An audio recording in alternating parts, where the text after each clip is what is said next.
오늘 말씀의 제목은 쓰임받는 일꾼이 되자라는 말씀의 제목으로 함께 은혜 나누고자 합니다. 예루살렘으로 입성하는 예수님께서 타야 할 게 무엇이었습니까? 그것은 바로 어린 나귀 새끼였습니다. 이 나귀 새끼라곤 사람을 한 번도 태워보지 못했던 그러한 나귀 새끼였습니다.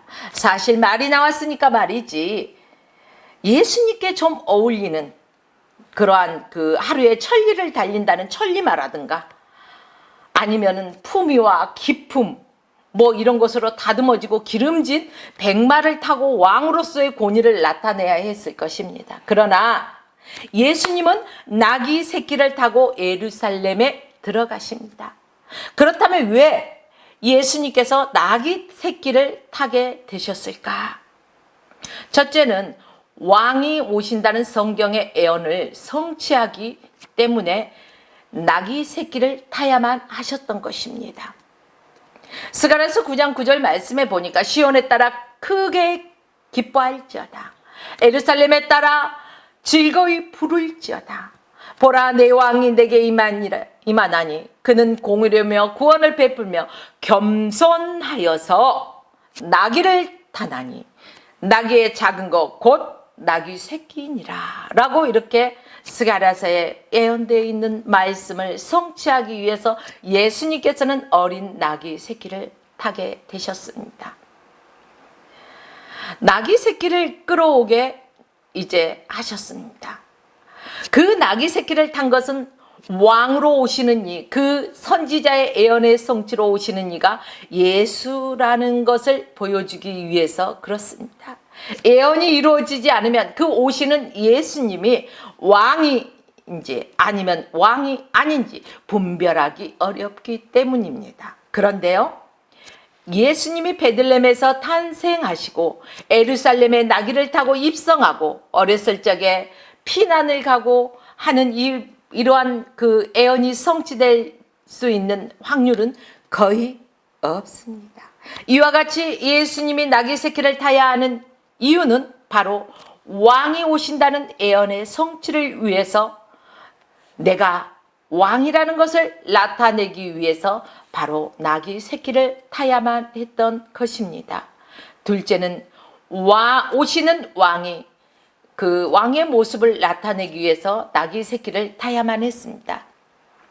나귀의 작은 것, 나귀 새끼를 타는 이유는 나귀의 모습처럼 나귀를 타신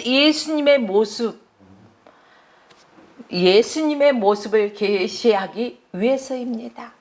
즉, 예수님은 왕이시지만 어떠한 힘을 남용하거나 불의한 왕이 아니라는 것입니다.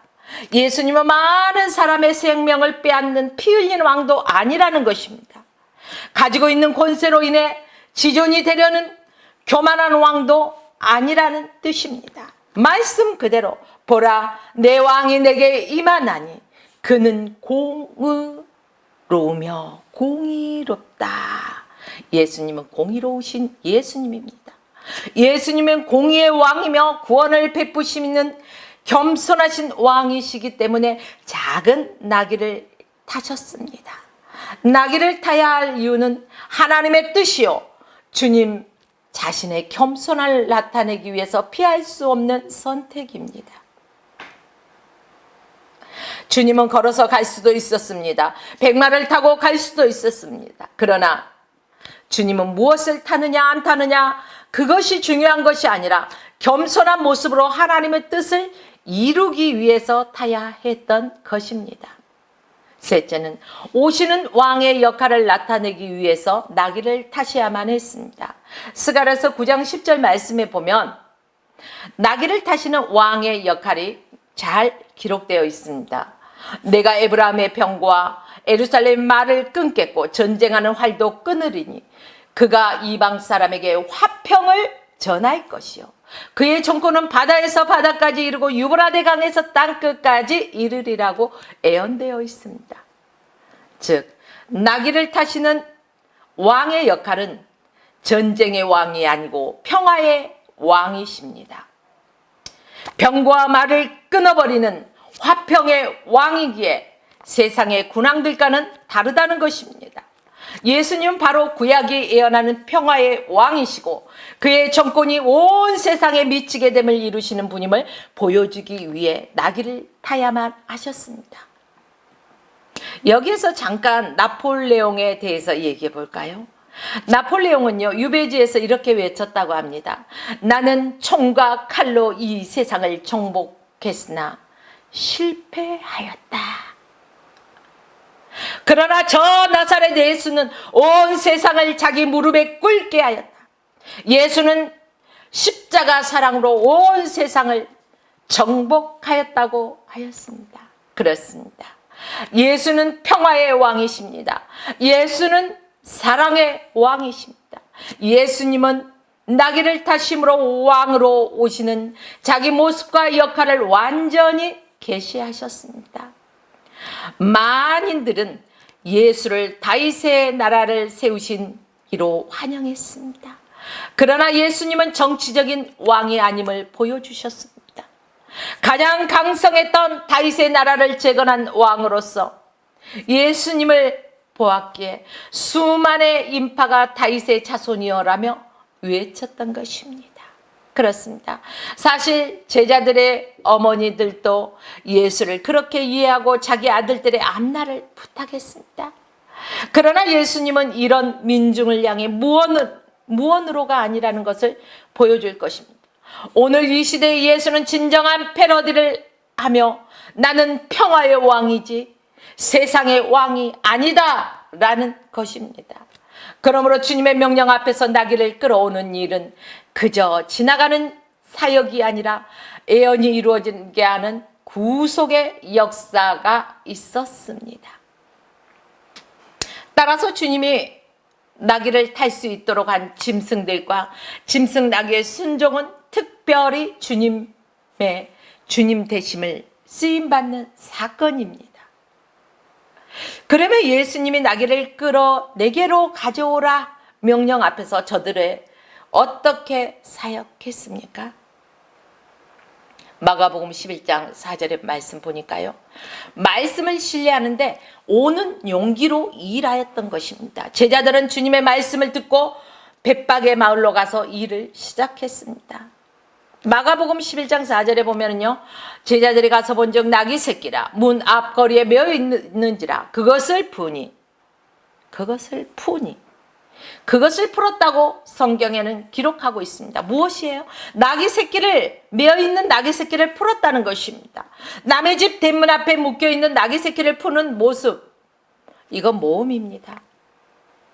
잘못하면 도둑이 될 수 있고 오해받을 수도 있습니다. 그러나 주님의 말씀이 계셨기에 제자들은 용기를 얻었습니다. 마가복음 11장 3절 말씀 보면은 만일 누가 너희에게 왜 이리 하느냐 묻거든 주가 쓰시겠다 하라. 그리하면 즉시 이리로 보내리라. 이렇게 답까지 말씀해 주셨어요. 이 약속을 신뢰하면 무엇이 두렵겠습니까? 그러나 이 약속을 믿지 못하고 신뢰하지 못한다면 행여나 들켜서 도둑으로 몰리지 않을까, 오해는 받지 않을까, 이러한 그 두려움 때문에 주저할 수밖에 없었을 것입니다. 그러나 제자들을 보십시오. 이들은 주님 말씀에 순종했습니다. 주님의 말씀을 신뢰했습니다. 그렇기 때문에 두려워할 필요가 없었습니다. 망설일 필요도 없었습니다. 주가 쓰시겠다면 나귀를 보내줄 것이라는 말씀이 있었는데 예수님의 말씀이 믿어졌기 때문에 묶여있는 나귀를 풀어 끌고 오게 되는 것입니다. 이처럼 말씀을 믿고 의지한다는 것은 믿음과 용기와 결단이 필요합니다. 그렇습니다. 우리가 주님을 높이고 주님의 말씀을 절대적으로 신뢰해야 합니다. 그리고 도전하는 용기로 순종하며 일해야 합니다. 어떤 일이 이루어질 것인지 미래가 분명하지 않아도 믿음으로 도전하고 용기로 순종하면 주님이 주님 되심을 나타나게 될 것입니다. 둘째는 마가복음 11장 6절 말씀해 보니까 주님에게 필요한 것은 빌려드리는 헌신으로 일했던 것입니다. 내어드렸다는 것입니다. 마가복음 11장 5절 말씀 보십시오. 나귀에 매인 것을 푸는 제자들에게 나귀 주인이 묻습니다. 나귀 새끼를 풀어서 무엇하려느냐? 제자들이 뭐라고 말합니까? 예수님께서 이미 그 입에 할 말을 넣어주셨습니다. 주님이 쓰시겠다 대답하였더니 이 나귀의 주인이 뭐라고 합니까? 가져가는 것을 허락하였습니다. 그렇습니다. 나귀는 당시에 어떤 역할을 했을까요? 나귀는 당시에 운송 수단을 위해 길러졌습니다. 또 나귀를 키우는 목적은 돈을 벌기 위함이기도 했습니다. 그런데 선뜻 나귀 주인이라 추측되는 어떤 이가 나귀 새끼를 가져가라고 하였으니 얼마나 놀라운 헌신입니까? 이 나귀 주인은요, 주님을 면전에서 직접 대면해 보지 않았던 사람입니다. 그럼에도 불구하고 주가 쓰시겠다 이 말 한마디에 내어주었습니다. 이것이 진짜 믿음입니다. 귀한 믿음입니다. 그런데 보이지 않는 주님을 위해 나귀를 쓰시도록 빌려주었으니 얼마나 축복의 사람입니까? 나귀 주인은 소중한 재산을 내어드렸습니다. 한 번도 사용해보지 않고 한 번도 타보지 않는, 길들여지지 않는 첫 것을 주님 앞에 기꺼이 드렸습니다. 이 드림, 빌려드림, 용기가 주님의 나귀를 타는 일에 축복의 통로가 되었습니다. 우리도 그 속의 역사에 쓰여지는 자가 되기 위해서요, 나귀를 빌려준 나귀 주인처럼 주님이 쓰시겠다고 말씀하실 때 내 소유만이 아니라 내 자신을 맡겨드리는 용기 또한 필요할 것입니다. 즉 마른 막대기, 여러분 마른 막대기는요 아무 소용없는 것 같죠. 그러나 이 마른 막대기도 명인의 손에 들려졌을 때 멋지게 됩니다. 악기가 명인의 손에 잡히면 위대한 소리를 내듯이 우리 인생도 주님께 맡기면, 주님의 능력의 손에 우리 인생을 맡기기만 하면, 주님의 능력의 손에 붙들린 바가 되기만 하면 창조자의 권능에 잡힌 삶을 기적을 통해서 일어납니다. 마가복음 11장 7절 말씀 보십시오. 나귀 새끼를 예수께서 끌고 와서 예수께서 타셨다고 성경에는 기록되어 있습니다. 바로 겸손히 공손히 걸어가는 절제로 일한 것을 볼 수가 있습니다. 나귀 새끼는 예수님을 태웠습니다. 비록 연약한 새끼였지만 자기의 허리를 주님께 내어드렸습니다. 나귀 새끼가 주님을 태우고 나아갈 때 나귀는 공손하게 걸었습니다. 까불지도 않았어요. 절제된 모습으로 걸어갔다는 것입니다. 많은 사람들은요 자기 겉옷을 길바닥에 펴고, 또 다른 이들은요 나뭇가지를 길에 쫙 펴면서 호산나 호산나 다윗의 자손으로 오신 왕이요, 이렇게 호산나를 외쳤습니다. 이때 나귀는 우쭐대며 흥분할 수 있었습니다. 그러나 나귀는 공손히 절제된 모습으로 걸어갔다는 것입니다. 보십시오. 나귀 새끼는 짐을 지는 일에 길들여지지 않았던 짐승이었습니다. 주님을 태우고 모시는 일을 잘 할 수도 없었습니다. 한마디로 훈련되지 않았기 때문에 이렇게 예수님을 태우고 나간다는 건 쉽지 않았을 것입니다. 그러나 39장 7절로 8절 말씀 보면요, 들나귀는 성읍에 찌꺼리는 것을 업신여기는 이거니와 자에 지르는 소리가 그들에게 들리지 아니하며 초장에 된 산으로 두루 다니며 여러 가지 푸른 것을 찾느니라, 이렇게 기록되어 있습니다.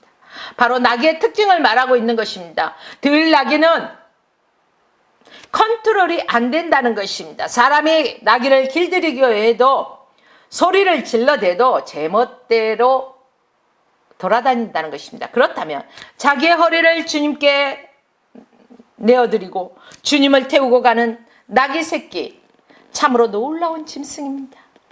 주님을 태우지 않고 갈 수도 있었던 것입니다.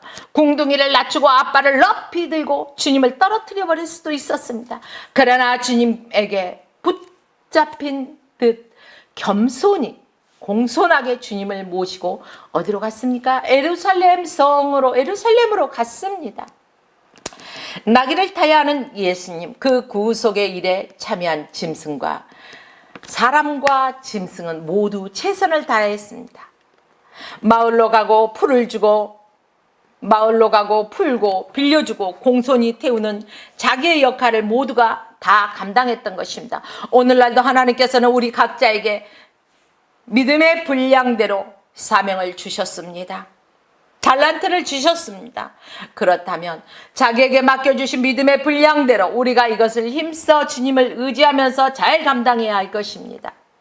이 일은 주님을 신뢰하는 데부터 시작될 수가 있습니다. 오직 주님께 순종하는 사역을 감당하는 이 나귀 새끼처럼, 또 공손히 주가 쓰시겠다고 말씀하실 때 이 나귀 새끼 주인이 예수님께 끌고 갈 수 있도록 자기의 나귀를 풀어서 빌려주는 것, 이 모든 역할, 각자에게 주어진 사명, 역할을 감당했다는 것입니다. 이 모든 것들에는 하나님을 신뢰하는부터 도전하며 헌신하며 공손히, 또 용기와 헌신 그리고 절제를 지닌 그리스도인이 되어서 하나님의 예언을 성취하는 사역의 주인공이 되셔서 길이길이 빛나는 사람들로 축복의 통로로 쓰임받는 우리 화평교회 성도님들과 화평방송 시청자 성도 여러분 되시길 주의 이름으로 축원드립니다.